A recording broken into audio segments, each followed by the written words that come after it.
우리 다 같이 사도신경으로 신앙 고백하겠습니다. 전능하사 천지를 만드신 하나님 아버지를 내가 믿사오며 그 외아들 우리 주 예수 그리스도를 믿사오니 이는 성령으로 잉태하사 동정녀 마리아에게 나시고 본디오 빌라도에게 고난을 받으사 십자가에 못 박혀 죽으시고 장사한 지 사흘 만에 죽은 자 가운데서 다시 살아나시며 하늘에 오르사 전능하신 하나님 우편에 앉아 계시다가 저희로서 산 자와 죽은 자를 심판으로 오시리라. 성령을 믿사오며 거룩한 공예와 성도가 서로 교통하는 것과 죄를 사하여 주시는 것과 몸이 다시 사는 것과 영원히 사는 것을 믿사옵나이다. 아멘. 찬송가 179장 찬양하십니다. 179장입니다.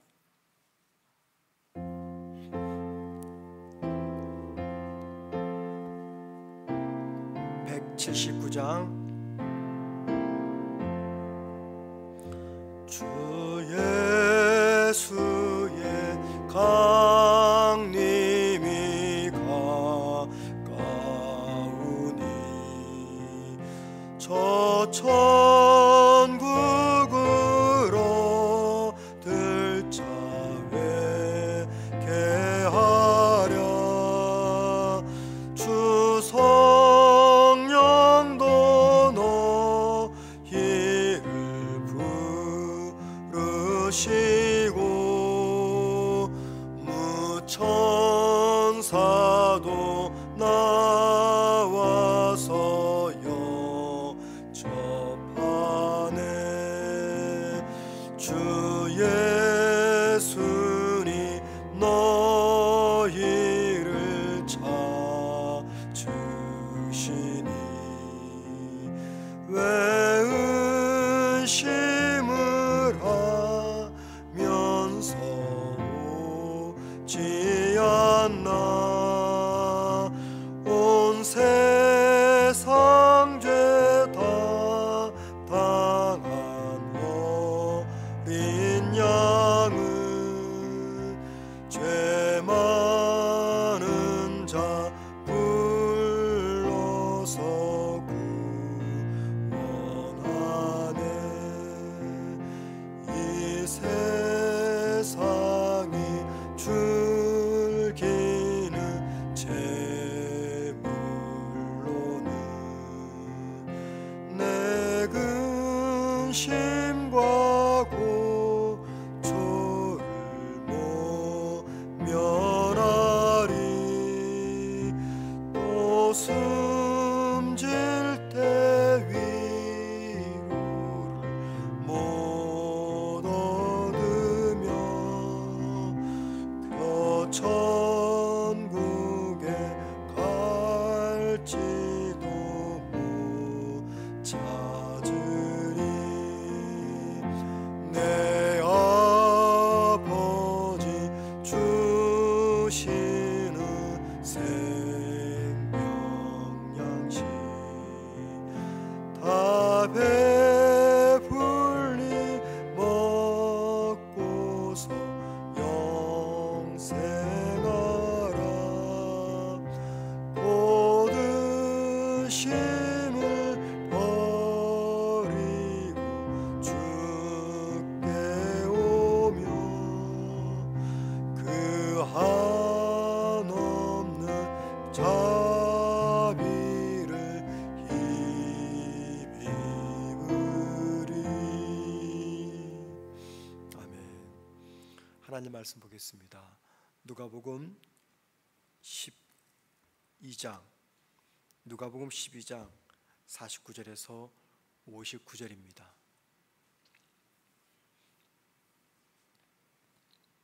누가복음 12장 49절에서 59절입니다. 제가 혼자 읽겠습니다. 내가 불을 땅에 던지러 왔노니 이 불이 이미 붙었으면 내가 무엇을 원하리요. 나는 받을 세례가 있으니 그것이 이루어지기까지 나의 답답함이 어떠하겠느냐. 내가 세상에 화평을 주려고 온 줄로 아느냐. 내가 너희에게 이르노니 아니라 도리어 분쟁하게 하려 함이로다. 이후부터 한 집에 5 사람이 있어 분쟁하되 셋이 둘과 둘이 셋과 하리니 아버지가 아들과 아들이 아버지와 어머니가 딸과 딸이 어머니와 시어머니가 며느리와 며느리가 시어머니와 분쟁하리라 하시니라.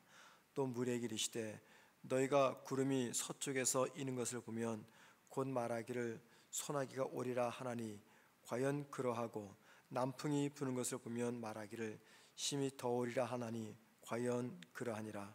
외식하는 자여 너희가 천지의 기상은 분간할 줄 알면서 어찌 이 시대는 분간하지 못하느냐. 또 어찌하여 옳은 것을 스스로 판단하지 아니하느냐. 내가 너를 고발하는 자와 함께 법관에게 갈 때 길에서 화해하기를 힘쓰라. 그가 너를 재판장에게 끌어가고 재판장이 너를 옥졸에게 넘겨주어 옥졸이 옥에 가둘까 염려하라. 내게 이르노니 한 푼이라도 남김이 없이 갚지 아니하고서는 결코 거기서 나오지 못하리라 하시니라. 아멘. 4층에 히타를 좀 약하게 켜주시기 바랍니다. 오늘 본문은 두 개의 이야기가 이어져 있습니다. 하나는 예수님이 불을 던지러 오셨다라고 말씀하시는 내용이고요. 다른 하나는 시대를 분별하고 심판전에 화해하라 라는 말씀입니다. 예수님이 불을 던지러 왔다, 또 시대를 분별하고 심판전에 화해라, 이 두 개의 이야기가 다른 이야기처럼 보입니다. 관련 없어 보입니다. 그런데 관련 없이 보이는 두 이야기가 어떻게 연결되면서 우리에게 어떤 교훈을 주는지 한번 생각해 보겠습니다. 먼저 주님 49절에서 이렇게 말씀하시죠. 내가 불을 던지러 왔다. 주님께서 이 세상에 불을 던지러 왔다라고 말합니다. 그리고 52절에서는 예수님이 던진 바로 그 불 때문에 한 집안에 5사람이 있으면 둘이 셋과 셋은 둘과 갈라지게 된다라고 말합니다. 여러분, 이상하지 않습니까? 예수님께서 이 땅에 불을 던지러 오셨고 그 불 때문에 한 가정에서는 남편과 아내 사이에, 부모와 자식 사이에 다툼과 분쟁이 일어날 것이다 라고 말합니다. 왜 예수님이 분열과 갈등을 일으키실까? 이런 의구심이 됩니다. 또 54절과 56절에서는요, 구름이 서쪽에서 일면은 소나기가 오겠다라고 짐작을 하면서도 왜 이 시대는 분별하지 못하느냐라고 하는 예수님의 책망의 말씀, 즉 시대 분별을 촉구하는 그런 말씀입니다. 그리고 58절에서는요, 재판 비유를 들면서 적대자와 재판에 가기 전에 속히 화해해라 라는 말씀이 기록되어 있습니다. 여러분, 먼저 예수님께서 불을 던지러 오셨다라고 말하잖아요. 이 불이 뭐냐면 정화와 심판을 상징합니다. 정화와 심판. 예수님이 이 땅에 오셔서 두 가지를 하셨죠. 첫째는 죄인을 구원하시는 일이고, 둘째는 하나님의 심판을 선포하는 사역입니다. 예수님께서 이 두 가지를 위해서 이 땅에 오셨어요. 예수님으로 인해 심판과 구원의 시기가 도래했음을 알린 의미로서 예수님께서 불을 던지시는 사명을 가지고 오셨다라고 말씀하고 있는 것입니다.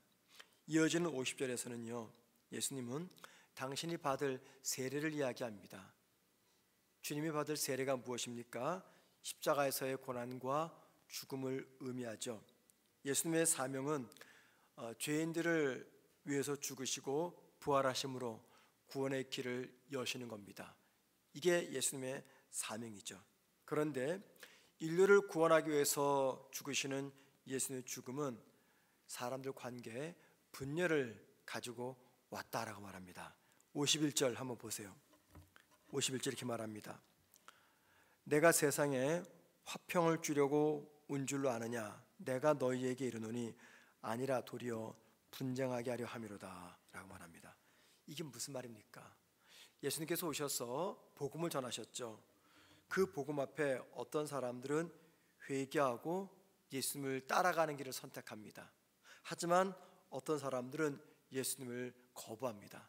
자, 이러면서 예수를 믿는 사람과 믿지 않는 사람 사이에 대립 구조가 생긴다는 이야기입니다. 그 대립 구조가 심지어는 이 가정에서조차도, 가장 가깝다고 하는 부부지간에, 부모와 자녀 간에 이 대립 구조가 생기면서 갈등이 일어난다라고 말합니다. 이게 첫 번째 이야기입니다. 54절에서 59절은 두 번째 이야기로서 시대를 분별하고 심판전에 회개해라, 심판전에 화해라, 그 말이죠. 54절 보십니다. 또 무리에게 이르시되 너희가 구름이 서쪽에 있는 것을 보면 곧 말하기를 소나기가 오리라 하나니 과연 그러하고. 예수님은 사람들이 날씨의 징조는 잘 알면서도 영적 징조, 그러니까는 하나님의 구원이 임하고 심판의 때가 가까이 온다는 것을 깨닫지 못하는 이 영적 무지를 지적하고 있습니다. 자, 그리고 이제 58절과 59절은요 재판 비유로서 화해의 시급성을 말씀하는 이야기죠. 58절 보세요. 내가 너를 고발하는 자와 함께 법관에게 갈 때에 길에서 화해하기를 힘쓰라. 이 말은 하나님이 최종적인 재판장이기 때문에 심판의 때가 오기 전에 회개하고 돌이켜라, 그 말입니다. 여기 화해라 그 말은 회개하고 돌이켜라 그 말이에요. 59절 보세요. 내게 이르노니 한 푼이라도 남김이 없이 갚지 아니하고서는 결코 거기서 나오지 못하리라. 이 말은 회개하지 않으면 죄의 대가를 치러야 될 그 상황이 곧 닥치게 된다라고 하는 경고의 말씀입니다. 여러분, 오늘 본문은 두 개의 다른 이야기가 서로 밀접하게 연결되어 있습니다. 첫 번째는 49절과 53절 말씀으로서 불과 분열에 관한 말씀이죠. 두 번째는 54절과 59절 말씀으로서 시대의 분별과 화해, 즉 회개에 관한 이야기입니다. 첫 번째 말씀, 불과 분열 말씀은 예수님이 가져오시는 불과 그 불이 일으키는 분열을 강조한다면, 두 번째 말씀인 시대 분별과 화해 말씀은요 그 불 앞에서 이제 우리가 어떻게 반응해야 되는가 하는 것을 강조합니다. 이 두 이야기가 전하는 메시지는요 예수님이 가져오신 이 거룩한 긴장 속에서 하나님 앞에 서게 될 그 준비를 해야 된다, 그 이야기입니다. 주님께서 가지고 오신 거룩한 긴장이 있습니다. 그 거룩한 긴장이 뭡니까? 구원과 심판이죠. 그리고 그 구원과 심판의 메시지 때문에 비록 가정일지라도, 배우자일지라도, 부모와 자녀갈지라도 분열하고 대립의 구조를 갖게 된다. 그렇기 때문에 그 긴장 속에서 회개하면서 하나님 앞에 설 것을 준비하라 라고 말하는 내용입니다. 오늘 본문이 우리에게 주는 교훈이 간단히 두 가지가 있습니다. 첫 번째는 예수님이 세상에 던지신 이 불은 파멸의 불이 아니라는 거죠. 오히려 우리 내면에 감춰진 죄와 허물을 밝히 드러내는 정화의 불이다라는 겁니다. 즉 심판의 불이 아니라 정화의 불, 우리를 살리는 불이다라는 겁니다. 우리에게는요 나도 모르게 반복해서 짓는 죄가 있습니다. 또는 사람들에게 말하기 어려운 수치심이나 혹은 상처가 있습니다. 그런 것들이 있다면 그것들을 회피하거나 덮어두지 말고 예수님의 불 앞에 내어놓아라, 그 말입니다. 그럴 때 우리가 깨끗함을 가질 수 있다. 자, 두 번째 교훈은요 이겁니다. 시대를 분별하며 갈등과 분열 속에서도 믿음으로 결단해라, 그 말입니다. 예수님은 사람들에게 구름의 움직임으로써 날씨는 잘 예측하면서 왜 메시아가 온 것은 깨닫지 못하느냐라고 책망하셨죠.